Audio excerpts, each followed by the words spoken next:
Magandang araw mga kakampi sa kapayapaan. Narito na ang tampok na balita dito sa Kampila News. Nasawi ang isang kasapi ng Bangsamoro Islamic Freedom Fighter o BIFF habang nasamsam naman ang mga kagamitang pandigma na mga ito kasama na ang mga pampasabog sa inilatag na military operations sa Maguindanao del Sur. Narito ang report. Matapos ang mga sumbong ng mga residente sa Barangay Butilin, Dato Salibo, Maguindanao del Sur hinggil sa presensya ng mga local terrorist group, agad na nagkasa ng decisive military operations ang tropa ng 6ID laban sa mga teroristang grupo upang pigilan ang mga ito sa pagsasagawa ng kanilang masamang balakin. Ang mga ito ay sangkot sa extortion o pangingikil, naharap sa iba't ibang mga kaso at sangkot sa maraming krimen.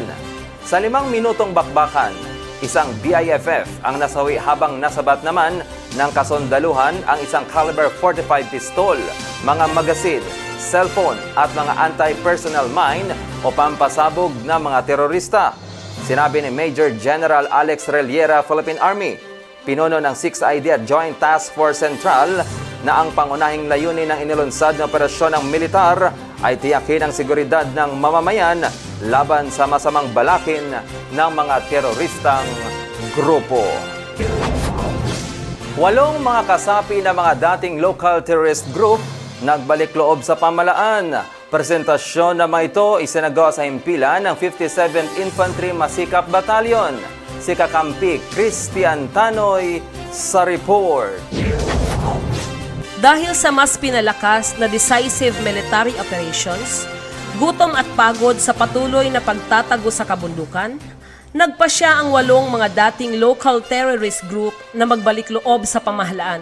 Iniharap ng 8 ang kanilang sarili sa himpilan ng 57th Infantry Masikap Battalion sa Barangay Mirab, UP, Maguindanao del Norte. Malugod naman silang tinanggap ni Lieutenant Colonel Guillermo T. Mabuti Jr., ang pinuno ng 57 IB. Ayon sa Battalion Commander, mga kasapi ng Bangsang Moro Islamic Freedom Fighters ang sumuko, isang membro ng Karyalan Faction at 7 kasapi ng Bungos Faction. Iprinisinta naman ni Lieutenant Colonel Mabuti ang mga former violent extremist or FBEs kay Brigadier General Michael A. Santos, Philippine Army, ang commander ng 603rd Persuader Brigade, sa isang simpleng seremonya na dinaluhan ng mga alkalde mula sa UP, Maguindanao del Norte, South UP at Ampatuan sa Maguindanao del Sur, Aguila Haven focal person, pulisya at iba pang mga stakeholders. Sabay din nilang isinuko ang bitbit nilang mga kagamitang pandigma. Ikinagalak naman ni Major General Alex S. Reliera, Commander ng 6th Infantry Campilan Division at Joint Task Force Central, ang hakbang ng 8 mga BIFF at pinuri ang mga pagsisikap ng kasundaluhan ng 57 IB, opisyal ng UP at iba pang stakeholders na naging daan sa pagbalik loob ng 8 FBS sa pamahalaan. Naglilingkod sa sambayanan, kakampi sa kapayapaan. Christy de la Peña Antanoy, Kampila News.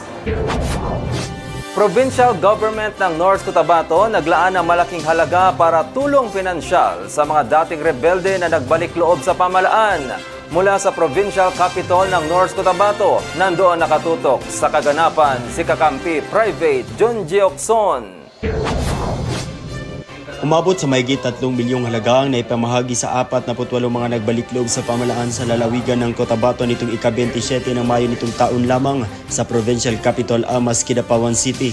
Makikita niyo po sa aking likuran kung saan namamahagi po ang Department of Interior and Local Government Unit sa ilalim ng Enhanced Comprehensive Local Integration Program ng Assistance sa mahigit 48 mga former rebels na nagbalik loob po sa ating pamahalaan. Thank you very much. Ang nasabing distribution ay pinangunahan ni Department of the Interior and Local Government Officers in Charge Regional Director Attorney Ruchel Mahinay Cero, Cotabato Governor Emilio Lala Talino Mendoza, DILG Provincial Director Ali B. Abdullah, kasama ang Armed Forces of the Philippines at Philippine National Police. Halos mangiyak-ngiyak sa tuwa at saya si alias Jonah, na dating political instructor ng New People's Army, na may pahayag niya ang kanyang sinapit sa mga panahong hawak pa siya ng CPP-NPA.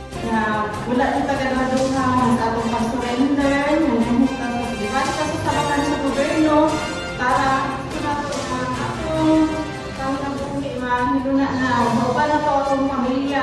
Batay sa datos ng DILG, umabot na sa 3,228,000 halaga ng tulong pinansyal at pangkabuhayan na naipamahagi ngayong araw na pinunduhan sa ilalim ng Enhanced Comprehensive Local Integration Program o ICLIP para sa 48 mga dating rebelde na nagmula sa bayan ng Arakan, Magpet, Blang, Libungan, President Roas at Kidapawan City. Sa 48 benepisyaryo, 30 ang nabigyan ng tig-65,000 immediate and livelihood assistance, samantalang 18 naman ang nakatanggap ng tig-15,000 agarang tulong. Ito ay maliban pa sa 1,800,000 na reintegration assistance na ibinigay naman sa 3 receiving units.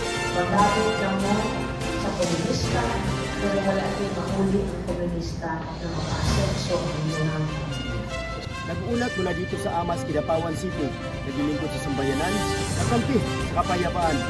Private Lindy Okson, Kampilan News. Magiging punong abala ang 6th Infantry Kampilan Division Philippine Army sa taonang pagsasanay sa pagitan ng mga hukbo ng Indonesia at Philippine Army. For practical exercises on explosives and kill house for close quarter battle exercises, both located at Tuaring area. Isang makasaysayang kaganapan ang inaasahang gagampanan ng 6ID ngayong taon. Ito ay may kaugnayan sa gagawing training activity Philindo Strike 4 2024 na sasalihan ng Tentara Nasional Indonesia Angkatan Darat o TNI-AD, ang counterpart ng Philippine Army sa hukbo ng Indonesia. Ayon kay Major General Alex Reliera, Philippine Army, ang commander ng 6ID at Joint Task Force Central na ang TA Philindo Strike ay isang annual training sa pagitan ng hukbo ng Pilipinas at Indonesia upang paigtingin pa ang territorial defense ng dalawang bansa.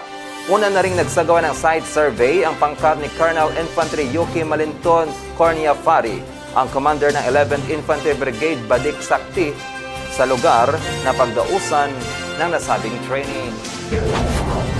Nasamsam ng mga kasundaluhan ang mga inilibing na armas ng teroristang komunista sa Sitio Mudti, Barangay Chua, Bagumbayan, Sultan Kudarat. Ang mga armas na ito ay kinabibilangan ng isang M16 rifle, isang M14 rifle at 2 caliber 45 pistol. Natunton ang nasabing mga armas sa tulong ng mga residente dahil sa tiwala naman ito sa 7th Infantry Tapat Battalion ng Philippine Army. Ayon kay Major General Alex Reliera, Philippine Army, ang pinuno ng 6ID at Joint Task Force Central.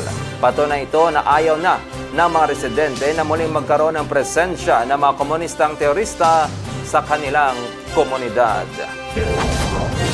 Nasa 35 mga nagagandahang dilag mula sa iba't ibang mga units ng Joint Task Force Central ang sumali sa Reyna Elena na inorganisa ng Santo Niño de Cebu Chapel ng Camp Sionco, Awang 2, Maguindanao del Norte bilang culmination program ng Flores de Mayo.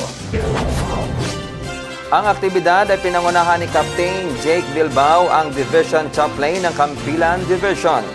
Naging panauhing pandangal naman sa nasabing aktibidad si Colonel Glenn Loreto Caballero, ang hepe ng Division Governance and Strategy Management Office.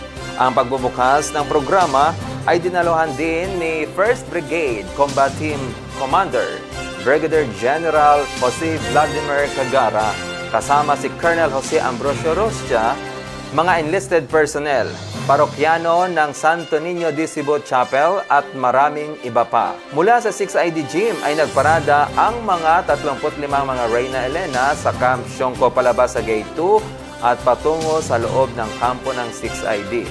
At nagtapos naman sa simbahan ang nasabing parada. Ito ay pinangunahan din ng 6IMB Marching Band. At yan ang tampok na mga balita dito sa 6th Infantry Kampilan Division at Joint Task Force Central. Hatid sa inyo ng Kampilan News. Para sa karagdagang mga balita, i-like at i-follow kami sa aming mga social media accounts na makikita mga kakampi sa inyong mga screen. Mula dito sa punong himpilan ng Kampilan Division, ako ang inyong abyan, RB ng Bayan, Roderick Villez. Naglilingkod sa sambayanan, kakampi sa kapayapaan, Kampilan.